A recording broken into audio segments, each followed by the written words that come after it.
Bismillahirrahmanirrahim. Assalamualaikum warahmatullahi wabarakatuh. Waalaikumsalam warahmatullahi wabarakatuh. Selamat malam ya teman-teman semua. Jumpa lagi dengan saya Mbah Wongso Prayoga, Bang Trimok, Bro Caplang, dan Mas Dobleh.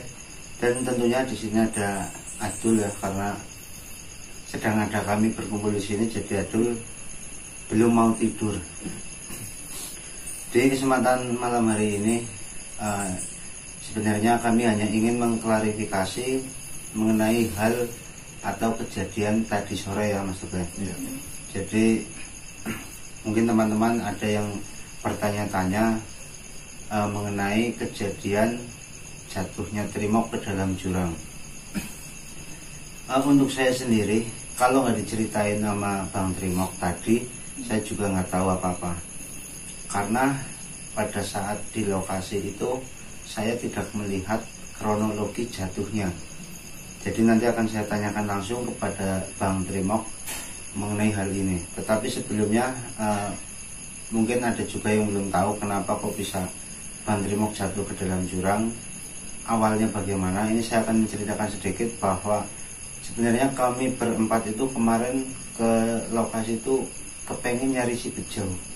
Cuman halangannya banyak banget, yang terutama hujan deras. Walaupun hujan deras sudah kami lalui, ketika kami sudah mendirikan tenda, ternyata di situ kami mencoba memanggil salah satu penunggu sana. Kami yang datang itu bernama Ki Rajab, dan Ki Rajab itu memperingatkan kepada kami agar tidak melanjutkan pencarian bejo, karena menurut dia bejo itu sudah tidak mau ikut dengan kami dan bejo sudah betah di sana. Selain itu, kata Ki Rajab, tempat itu sangatlah berbahaya, sudah banyak korban di sana. Orang yang datang ke sana hampir tidak bisa keluar dari tempat itu. Dari situ kami memutuskan untuk pulang. Nah ini, pada saat perjalanan pulang, saya paling depan, dan di belakang saya ada Mas Dobleh, Bro Caplang, dan paling belakang Bang Trimok. Jadi pas Bang Trimok ini jatuh, kami bertiga nggak ada yang melihat. Jadi sebenarnya saya sudah tahu ya, karena tadi saya sudah menanyakan. Tetapi ini biar teman-teman tahu dan mendengar langsung pernyataan dari Bang Trimok. Jadi saya tanyakan kembali ke Bang Trimok, Bang Trimok kok bisa jatuh tanpa sepengetahuan kami, tanpa ada suara, tanpa ada bekas jatuhnya kamu, itu bagaimana? Kok bisa tiba-tiba udah di bawah? Itu kira-kira gimana? Jadi gini Bang, pas saya di belakangnya Bro Caplang itu, saya kan paling belakang jarak 20 meter kira-kira. Sekitar 20 meter ya, jaraknya. Nah itu saya didorong, tapi nggak didorong doang, dipegang itu bawa terbang.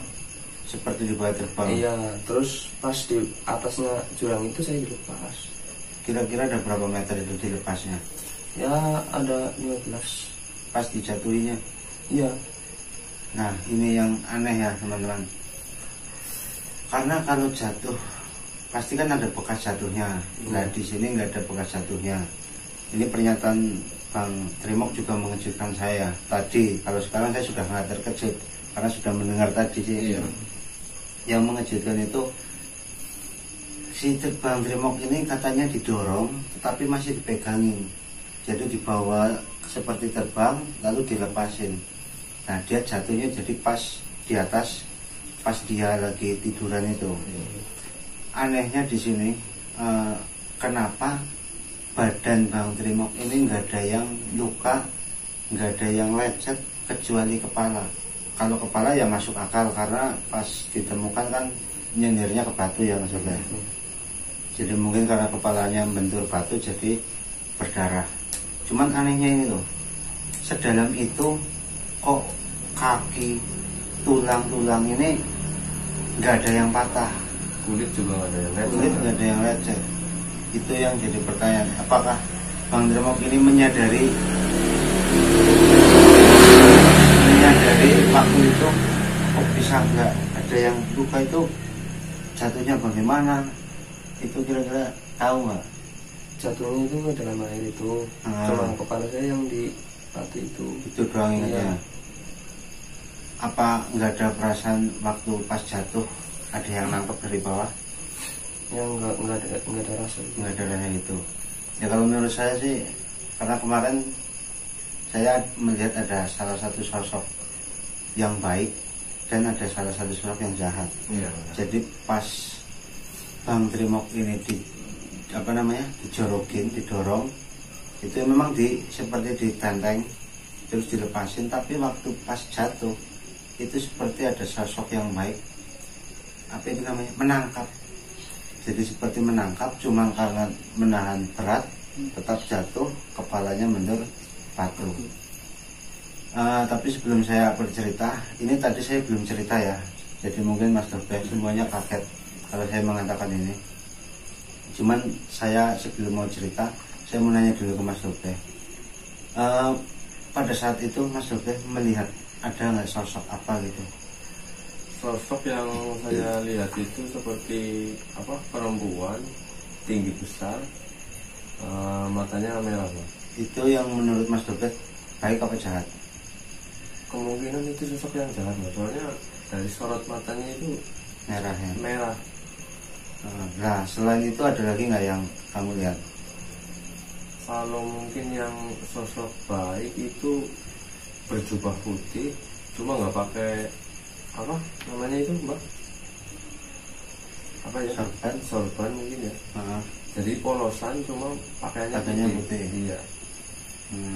Nah, pada saat Mas Dobeh turun pertama kali itu, rasanya bagaimana? Selain merasakan panik melihat Trimok, Pokoknya dari ujung kepala sampai ujung kaki itu rasanya merinding.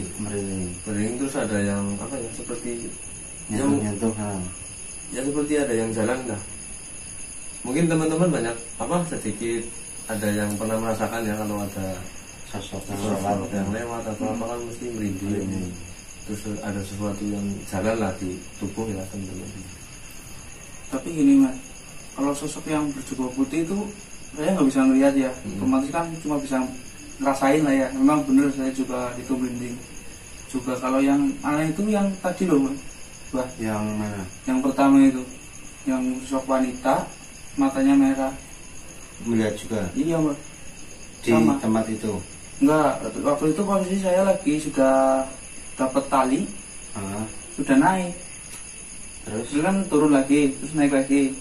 Lah, naikan yang kedua itu sampai ke lokasi Bang Trimok 1. Nah, di situ muncul lagi, Mbak. Ngapain dia? Saya nggak begitu merhatiin lah. Cuma saya langsung cuek. Jadi saya kan pikirannya gimana sih caranya nolonginya Bang Trimok ini. Jadi kesimpulannya kamu melihat sosok wanita besar, tinggi, matanya merah, bercabang juga melihat. Iya. Nah, Bang Trimok sendiri melihat sosok itu nggak? Enggak melihat. Berarti intinya kalau kamu, saya ingat kamu cuma didorong kayak di bawah terbang, dijatuhin. Ditangkap sosok jubah putih itu pun kamu nggak sadar itu. Kalau yang saya melihat, mungkin Mas Dobeh juga tahu lah. Di situ itu sosok yang berjubah putih itu yang menolong Mas Trimok, yang menangkap dari bawah. Cuman karena di tempat itu terlalu berbahaya, jadi ibaratnya satu orang baik melawan beribu-ribu sosok jahat.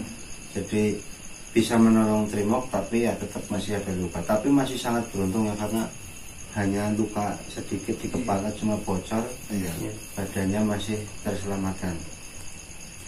Itu yang aneh, sosok yang perempuan itu gede banget, tinggi. Saya juga nggak tahu itu namanya apa ya. Kalau dikatakan kunti, ya kunti kok seperti itu gedenya.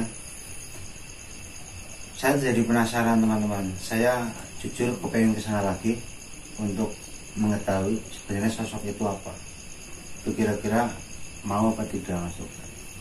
Nah, kemungkinan sih nggak usah lah, Pak. Nggak usah ini. Nggak usah di kesana. Iya. Alasannya Ya namanya kita kan manusia ya, dia makhluk halus. Ya sama saja kita kan hidup berdampingan. Ya alangkah baiknya kayaknya nggak usah cari masalah lah. Nah, ya benar memang, tapi untuk bejonya sendiri ini.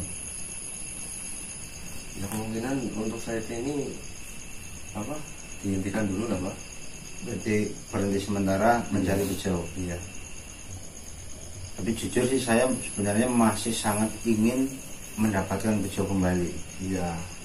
Cuman kalau si bejo masih di lokasi itu, kita berarti berhenti dulu mencarinya.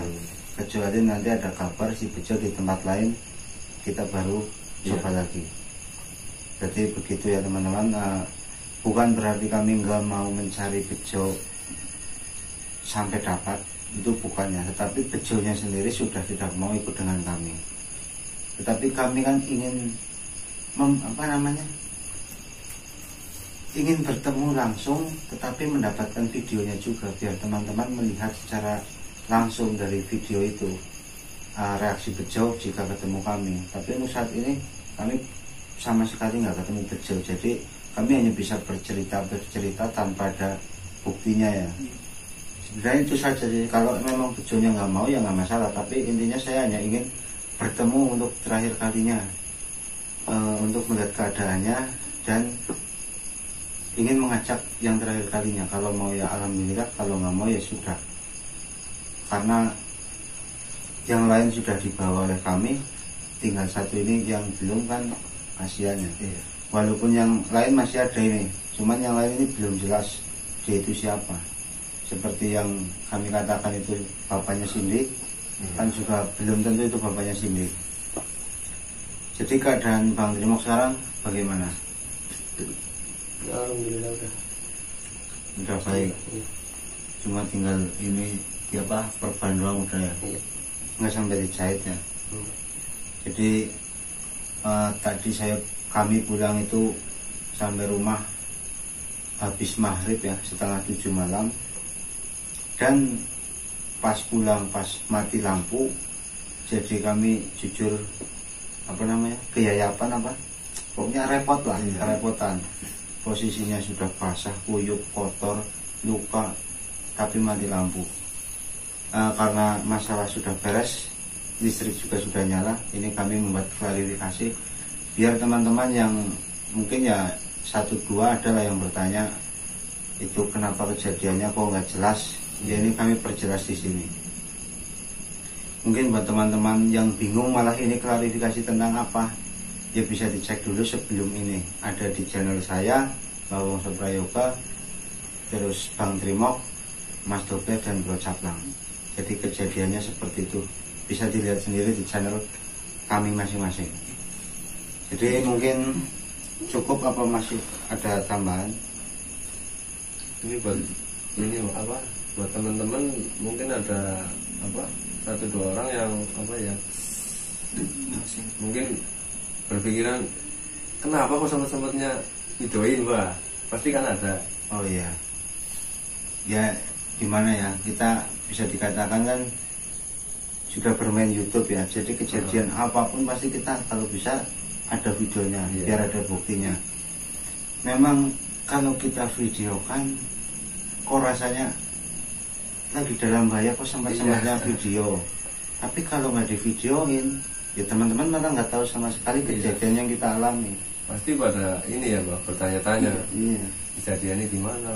Contoh ini ya, ini kalau tiba-tiba klarifikasi dengan adanya luka tapi tanpa ada kejadian yang terlihat di video, itu kan malah tambah membingungkan. Itu malah kami sebenarnya kalau bisa sih semaksimal mungkin mengambil gambarnya. Tetapi pada kenyataannya saat itu hujan, kamera nggak bisa kami pegang, jadi gambarnya pun tidak terlalu jelas, berantakan. Kami inginnya sih videonya yang bagus, padahal itu sangat ekstrim waktu turun pakai tali ya. Tetapi mungkin gambarnya nggak terlihat semua karena susah lah untuk diambil gambarnya.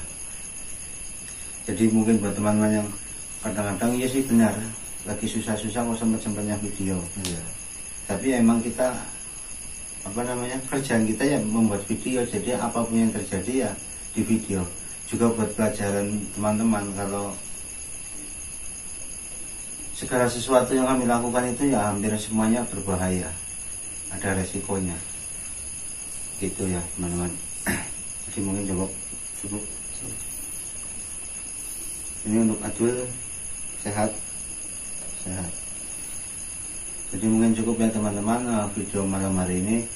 Mungkin video ini nggak ada pentingnya, nggak ada apa-apanya, cuman di sini kami hanya ingin mengasih tahu kepada teman-teman keadaan Trimok sekarang dan kejadian yang dialami Trimok tadi sore. Jadi cukup sekian.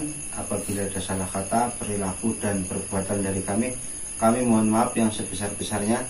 Dan mudah-mudahan teman-teman semua terhibur, karena tujuan kami hanya ingin menghibur. Terima kasih. Wassalamualaikum warahmatullahi wabarakatuh. Waalaikumsalam.